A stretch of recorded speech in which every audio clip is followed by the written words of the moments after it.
శుక్రవారం జాతీయ క్రీడా దినోత్సవం సందర్భంగా నంద్యాల పట్టణంలోని కేఎన్ఎం హై స్కూల్కు లయన్స్ క్లబ్ సభ్యులు క్రీడా పరికరాలను అందజేశారు.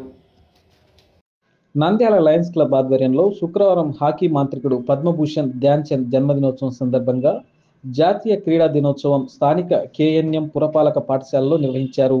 ముందుగా ధ్యాన్ చంద్ చిత్రపటానికి పూలమాలలు వేసి నివాళులర్పించారు. నంద్యాల లయన్స్ క్లబ్ అధ్యక్షులు సోమేశ్ల నాగరాజు అధ్యక్షతన జరిగిన ఈ కార్యక్రమంలో ఐఎంఏ రాష్ట్ర మాజీ అధ్యక్షులు, ఉమ్మడి కర్నూలు జిల్లా మాజీ ఒలింపిక్ చైర్మన్ డాక్టర్ రవికృష్ణ ముఖ్య అతిథిగా పాల్గొని మాట్లాడుతూ విద్యార్థులను చదువుతో పాటు క్రీడలలో కూడా ప్రోత్సహించాలని పాఠశాల యాజమాన్యాలను, తల్లిదండ్రులను కోరారు. క్రీడల ద్వారా శారీరక దారుఢ్యం, మానసిక వికాసం కలుగుతుందని, ఆత్మవిశ్వాసం ఇనుమడింపజేస్తుందని అన్నారు. ధ్యాన్ చంద్ జీవిత విశేషాలను వివరించారు. ఈ సందర్భంగా Nandyal Lions club youth batch సౌజన్యంతో 15,000 రూపాయల విలువ చేసే క్రీడా పరికరాలు పాఠశాలకు అందించారు.